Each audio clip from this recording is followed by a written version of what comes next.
Why do we exist as Grace Christian Church Youth Group? We exist to grow in our faith in Jesus Christ. It's really very simple. Someone can show up who doesn't believe at all. They can meet Jesus here, and they can grow into a mature believer.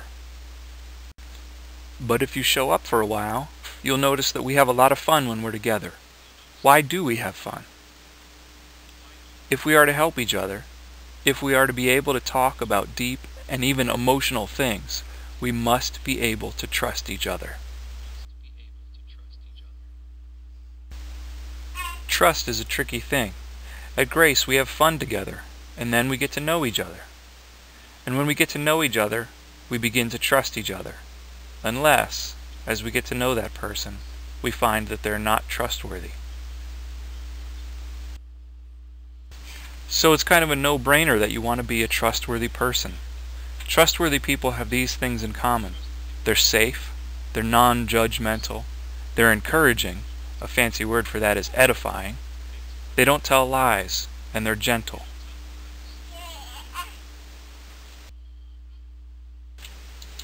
Think about this idea for a minute. Something that is unacceptable. But first you have to think of this. People are going to find a way to feel safe. It's just the way it is. If you need a wall to feel safe behind, you're going to build a wall. It is unacceptable to behave in ways that make people have to have a wall to be safe.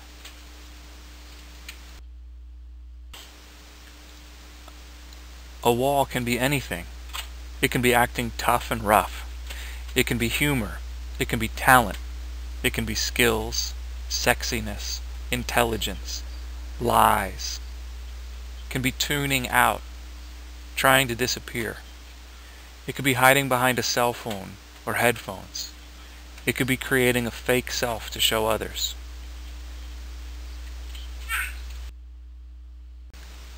We need these walls. We need them to survive in a hard world that doesn't care if we hurt.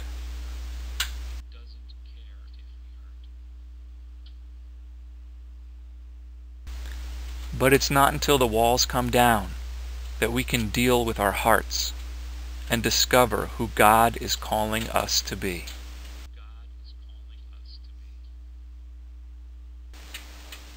Part of our rules here at Grace Church are be safe, be gentle, or be gone. If you don't know how to be safe and gentle, we'll help you learn. It's always helpful to have details. Think about other people. Make sure that new people feel included and welcome, and treat everyone like they belong.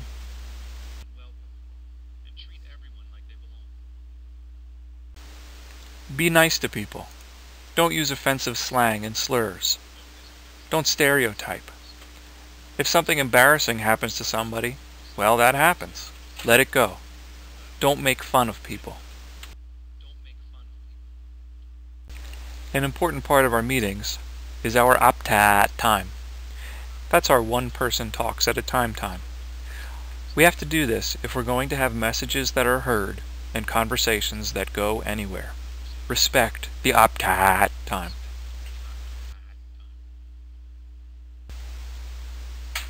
Make sure you complain and compliment. Let us know what you think.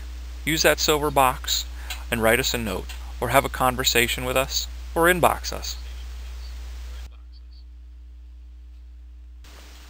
This one's a big deal. Never be a distraction. There are lots and lots of ways to be a distraction. It's easy to do. And teenagers are experts at doing it in very subtle ways. You could cause someone to miss something that could really help them. When a single person is a distraction, it affects the entire group. Never be a distraction. Sex. You thought it was going to say more details or something, didn't you? Listen to this. Seeking out a spot to be alone with the opposite sex is not allowed. If you're visible on the side of the field when adults are around, you're not alone. That's okay. If you're walking around or hanging out where there are no adults, you are alone.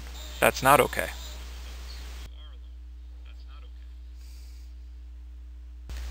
Never threaten anyone. But what about absurd sports challenges? They're funny. No, we should stop that too. Never threaten. Ephesians 5. But among you there must not be even a hint of sexual immorality, or of any kind of impurity, or of greed, because these are improper for God's holy people. Nor should there be obscenity, foolish talk, or coarse joking, which are out of place, but rather we should have thanksgiving.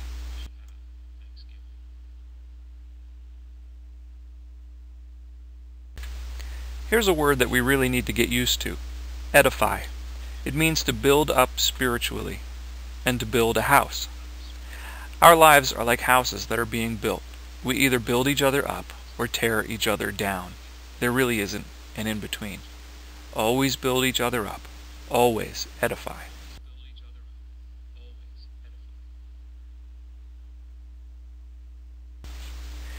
Edify is in the Bible. Listen to Romans 14:19. So let's agree to use all our energy in getting along with each other. Help others with encouraging words. Don't drag them down by finding fault.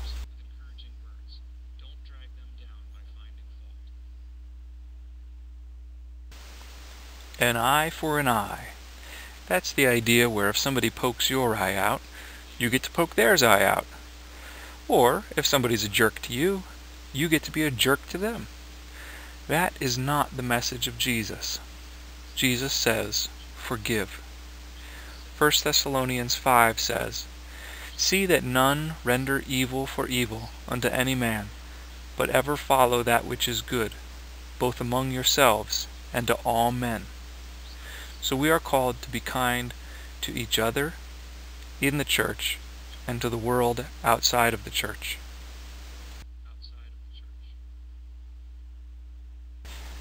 Now here's where I'm afraid I'll get a big eye roll. Love. In a word, here at Grace Church, we love. Love is not weak.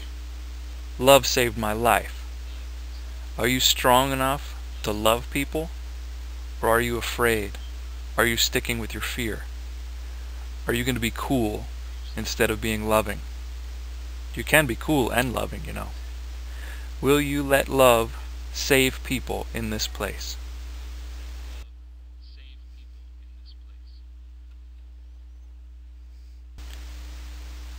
From 1 John.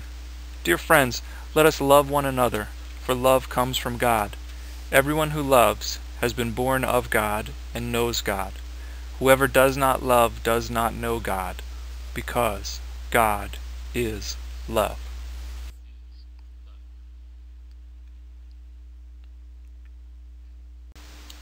Now that you have an idea of our house rules, you have an idea of how to lose the privilege of attending.